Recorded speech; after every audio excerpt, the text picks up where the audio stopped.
You're a superhero.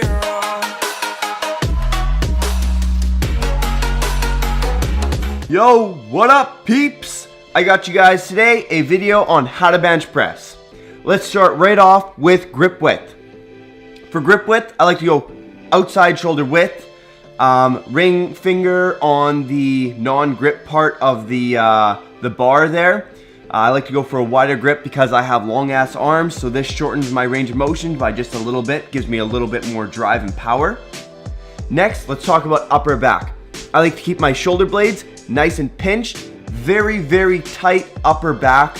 The tighter your upper back, the better the bench in my opinion. Moving on, I'm going to talk to you guys about elbows. I like to tuck my elbows in about 75 degrees. This way you don't get any shoulder pain. Shoulders are important. You don't want to put your shoulders in risk while benching. There's a lot of damage you can do while benching to your shoulders.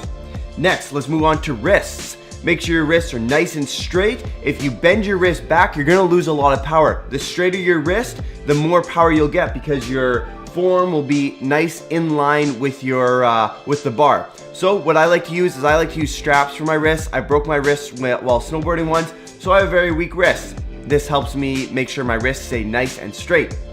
Next, what should be the highest position while benching? Your chest. You're working your chest. Make sure your chest stays nice and high. You achieve this by getting a nice arch in your lower back. This will help you keep your chest held high, and it'll shorten the range of motion by just a little bit. More drive, more power, shorten range of motion means more weight. Next, legs. As far back as you can get them while keeping them flat on the ground. This will help with leg drive. Make sure your knees are lower than your hips. If you're looking from a side angle or a top angle, you should see that your knees are sitting lower than your hips. Leg drive is extremely important. I only recently started inputting leg drive while bench pressing, and I've noticed a hell of a difference. Keep those legs nice and tight and flexed. Keep that ass nice and tight, and you'll notice a definite increase in the bench. Moving on, bar path.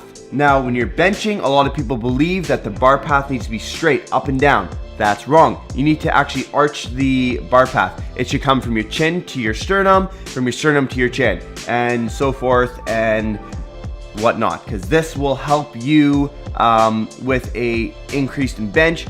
When you're benching, you should never just be pushing straight up. Push up and back. Not to a significant degree where you're pushing way over your head, but when you're watching this video, you'll kind of get what I'm saying.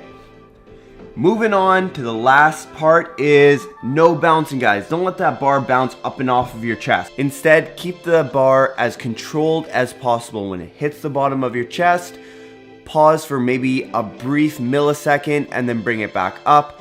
This will just make sure that you're controlling the weight up and down. Anyways, guys, that's all I got for you today. Happy lifting, and I'll see you in the next video.